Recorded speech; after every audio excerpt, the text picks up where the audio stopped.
সুপ্রিয় দর্শক সবাইকে স্বাগত জানাচ্ছি ফার্মিং ফিউচার বাংলাদেশ নিবেদিত দীপ্ত কৃষি সংলাপে পাওয়ার্ড বাই কাজী ফার্মস। কৃষির আধুনিকায়ন, আধুনিক কৃষি গবেষণা সম্প্রসারণ সংক্রান্ত নানা বিষয় নিয়ে আমরা প্রতি সপ্তাহে হাজির হচ্ছি ফার্মিং ফিউচার বাংলাদেশ নিবেদিত দীপ্ত কৃষি সংলাপে। আমাদের এই সপ্তাহের বিশেষ আয়োজনে যুক্ত হয়েছেন ফিলিপিনের মাননীয় কৃষিমন্ত্রী ডক্টর উইলিয়াম ডার। আমরা আজকে আলোচনা করছি agricultural biotechnology as a pathway for food and nutrition security in Philippines. দর্শক, সম্প্রতি FAO বাংলাদেশে একটি রিজিওনাল কনফারেন্স করেছে। সেই কনফারেন্সে পৃথিবীর বিভিন্ন দেশের বিশেষজ্ঞগণ বাংলাদেশে এসেছিলেন। প্রায় 46টি দেশের প্রতিনিধি বাংলাদেশে ছিলেন, মন্ত্রী, সচিব এবং উচ্চ পর্যায়ের কর্মকর্তাগণ। তারা বিভিন্ন বিষয় নিয়ে আলোচনা করেছেন। আমরা আজকে খুবই ভাগ্যবান, আমাদের মধ্যে আজকে আমাদের ফিলিপিনের মাননীয় কৃষিমন্ত্রী উপস্থিত হয়েছেন। তিনি আলোচনা করবেন কিভাবে এগ্রিকালচারাল বায়োটেকনোলজি খাদ্য এবং পুষ্টি নিরাপত্তা নিশ্চিতকরণে সহায়ক ভূমিকা পালন করছে, এবং আমরা জানতে চাইব ফিলিপিনের সাথে আসলে বাংলাদেশের কৃষি সংক্রান্ত কোলাবোরেশনগুলো কি হচ্ছে। আমরা সরাসরি ফিরে যাব মূল আলোচনায়। আমি আলোচনার শুরুতে জানতে চাইব টু ডক্টর উইলিয়াম ডার, ওনাকে আমরা স্বাগত জানাচ্ছি। Doctor William Dar, welcome you to Bangladesh. We are very glad and fortunate to have you among us for this Deepto Krishi Sanglap. Thank you, Arif, and I'm pleased to be here in Bangladesh. Yeah, Dr. William Dar, we would like to learn a lot of things, and we'd like to hear from you specifically this very recent FAO Asia specific conference that we had very recently in Bangladesh. We had a lot of discussion. Many opportunities came forward. So could you please tell us that what are the key takeaways from this event? In particular, where we can collaborate, where Bangladesh can collaborate with Philippines, and how we can mutually benefit and get benefit from the collaboration. Okay, let me mention, yes, that we are here, we have participated during the 36th session of the FAO Regional Conference for Asia and the Pacific, for the very purpose of shaping their priorities for the region, you know, in regard to transformation of the agri-food systems towards ensuring food and nutrition security, resiliency, and sustainability. So at the sidelines, let me also mention that I have had the opportunity to meet with the Minister of Agriculture here, Dr. Abdul Razak, and we shared our experiences in terms of course, ensuring food and nutrition security in our respective countries.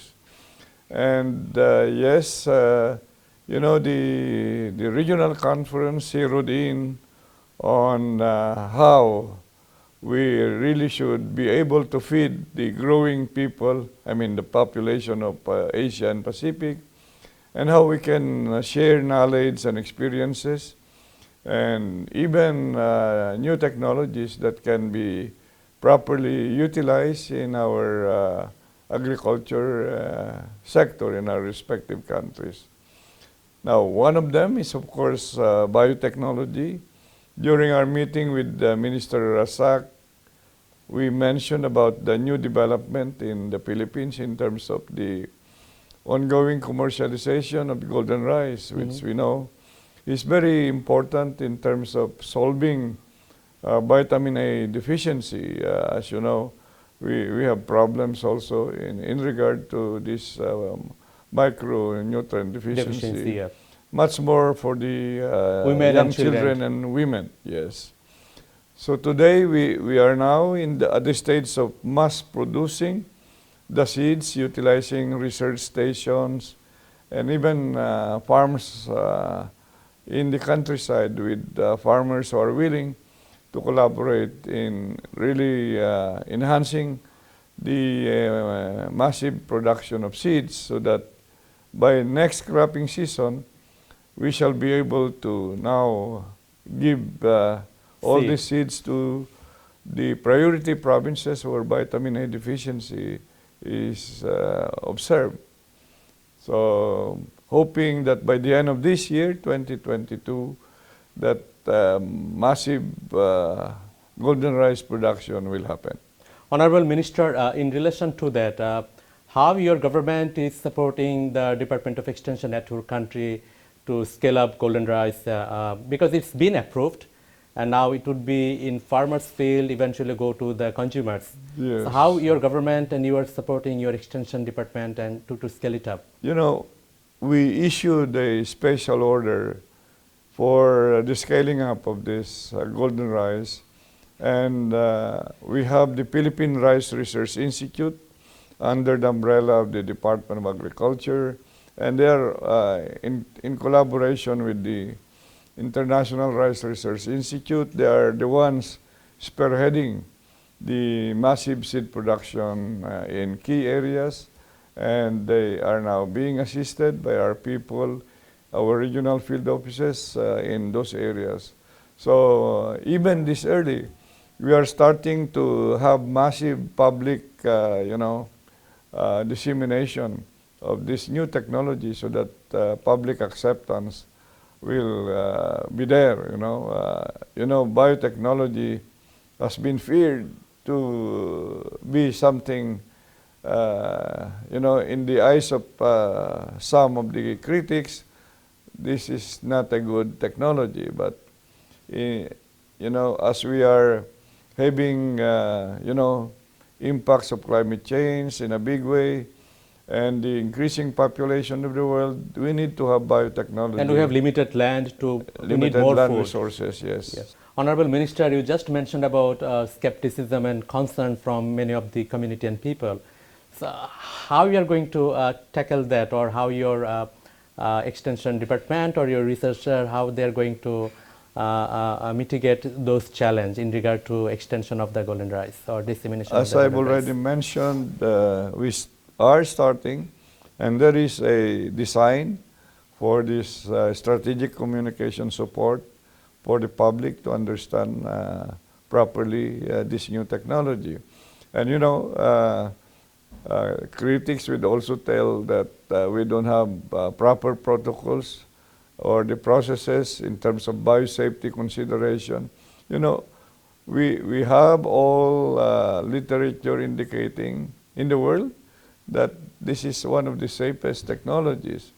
So we have one of the more stringent processes in terms of the approval process until it is commercialized. So we will have TV programs, we'll have the Public newspapers, consultation. public consultations here in the provinces, and openness to dialogue with them to really have a good, better understanding of this new technology. Dr. William Dar, you were talking about golden rice and how this is going to address, nutrition deficiency and how we are going to scale it up in your country. So Bangladesh is actually still behind it for the deregulation procedure. So how we can learn from Philippines? Okay, we can share all the experiences we have had until we reach this stage. Of course, you are also lead in terms of commercialization of BT eggplant. So the same process, going through those processes will entail a lot of efforts and a lot of time. But we are willing to really share, and because we are documenting the processes involved every step of the way. And yes, it would be worthwhile to share lessons, your experiences in BT eggplant, and our experiences in commercializing golden rice. Let me mention also that we are at the final stage of getting the approval for commercialization of BT eggplant in the Philippines. So we'll be following the lead from Bangladesh. As you know, Honorable Minister, that Bangladesh deregulated and commercialized BT eggplant back in 2013. And as of now, more than 65,000 farmers are cultivating the crop. So do you think that the farm community will accept BT eggplant in your country when it's deregulated or commercialized? I believe so. The same experience we will have now in golden rice, that will be the same for BT eggplant. BT or eggplant in general is a common vegetable in the Philippines. So we need to really learn from you and habit enhance in terms of the approval process and start commercializing, because who would not like a pesticide-free eggplant? Eggplant, right. Who would not like to reduce the cost of production, you know? So there are lots of advantages to pursue the need to commercialize BT eggplant in the country. Honorable Minister, there are multiple avenues of agri-biotechnology, as we all know. You mentioned about golden rice, about BT eggplant. What are the other areas that you are intervening in terms of utilizing this tool? What do you anticipate the progress of gene editing and other technology, advanced technology in regard to addressing nutrition and food security issue in Philippines? Yeah, there are problems in crucifers, for example, in cabbage, in terms of the attack during production. So we are looking at BT application as well. We are looking at this issue of strengthening the papaya. You know, we produce a lot of papaya, strengthening the life cycle of this fruit. We are looking at also this problem of this Sigatoga disease in banana. Mm-hmm. So there are lots of issues, but we are trying to focus on a number of these issues. Honorable Minister, you were talking about the transition and the progression of agriculture. What is your opinion about climate change and what different countries can take, how they want to tackle it? You know, climate change will really impact into food production in most of the countries of the world. And the most vulnerable region is Asia Pacific. And of course, Bangladesh, even Philippines is considered the fifth most vulnerable country in terms of the impacts of climate change. So this early using now newer tools of biotechnology, we are really institutionally building these laboratories to see to it that we are going to develop more resilient, more climate, smart technologies, varieties that are resistant to drought, varieties that are tolerant to heat. Yeah. You know, even Erie, for example, they have submarine rice for Bangladesh. Mm-hmm. So all those types of, newer Varieties and dimensions technologies, yeah. will be necessary to mitigate the potential reduction in the yields as brought about by climate change. And that's why in the country today, in the Philippines, for example, we have set our sights into what we call the transformation process of Philippine agriculture. And we have 4 pillars to be guided with. Namely, number 1 is farm consolidation and clustering, which will include the collective efforts of farmers associations, working with local government units and the like, because we need economies of scale to do a good agribusiness-oriented agriculture. Okay. The second pillar is what we call modernization, Mm-hmm. the use of machines, mechanization, as we have seen here, newer technologies and innovations, of course supporting extension system, and Bringing private sector. bringing in a private sector. Yeah. So the third pillar is agri-industrialization. So we're mostly, again, private sector is key. We are setting up agribusiness industrial corridors where food processing, value adding can be done, connected with the production areas in the To countryside. reduce the post-production loss and Correct. making agriculture So more profitable. post-harvest Yeah. facilities Yeah. have to be made more available, and drying facilities and the like. And the fourth pillar is all about professionalization of the sector.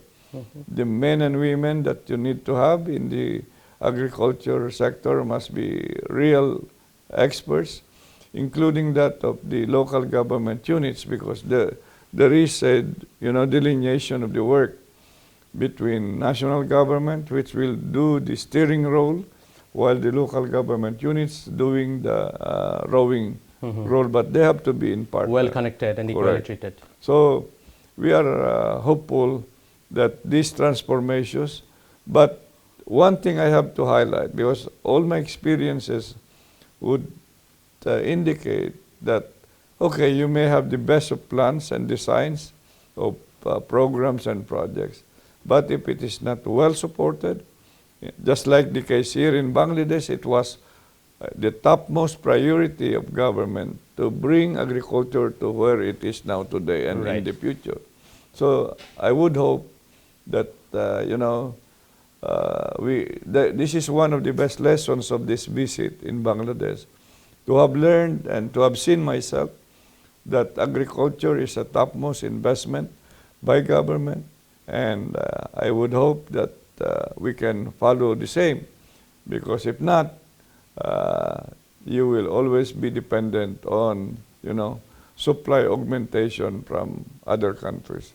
And with the problem brought about by COVID-19 pandemic, and the problem now brought about by the Ukraine crisis, there is a massive disruption of supply chain, increasing petroleum prices, fertilizer prices, leading to increasing agricultural inputs prices.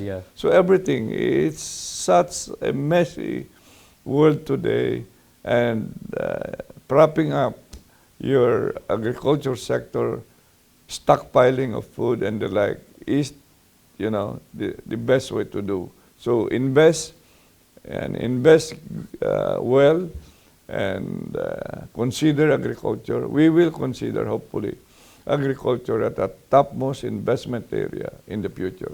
Fantastic. Honorable Minister, the father of the nation, Bangabandhu Sheikh Mujibur Rahman, envisioned and emphasized agriculture after the liberation war.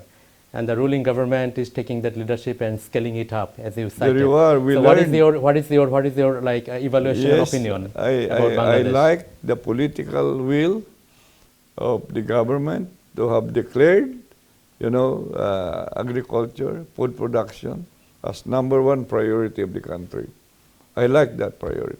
Then they have invested, they have given significant budget resources to the sector. That we hope we should do. Great. Minister, we are at the end of the program. I would like to ask two specific questions. One is, what is your message to other leaders about agri-biotechnology? And the second is, what is your message to next generation farmer and researchers? Okay. Biotechnology is key and will be key in ensuring food and nutrition security, climate resilient agriculture, and with the increasing population of the world, you need to up the productivity levels using these newer tools of biotechnology. You develop your own technology, of course, borrowing the experiences and lessons from other countries. The second point is, investing in the youth of today, because they will become the farmers and the agripreneurs of tomorrow. Thank you, Honorable Minister Dr. William Dar, for honoring us with your presence and time. And I'm taking this privilege to thank you on behalf of Farming Future Bangladesh team, on behalf of Deepto Krishi team, and on behalf of all the agriculturists of Bangladesh. We are really grateful for your presence. And on behalf of our audience, I would like to thank you for your valuable message that you have shared. Thank you, Arif. Thank you again, and dhanyawad. দর্শক, আমরা আজকে আলোচনা করছিলাম কৃষি প্রযুক্তি, বিশেষ করে কৃষি জীব প্রযুক্তি নিয়ে ফিলিপিনের মাননীয় কৃষিমন্ত্রী ডক্টর উইলিয়াম দারের সাথে। আমরা কৃষি প্রযুক্তির যেই ট্রান্সফরমেশন দেখতে পাচ্ছি, সেখানে বাংলাদেশ সহ আমাদের এশিয়া রিজিয়নের বিভিন্ন দেশ অগ্রগামী ভূমিকা পালন করছে। বাংলাদেশ সরকার কৃষিতে অভূতপূর্ণ সাফল্য অর্জন করেছে, আমরা আজকে শুনতে পারলাম সেই কথা।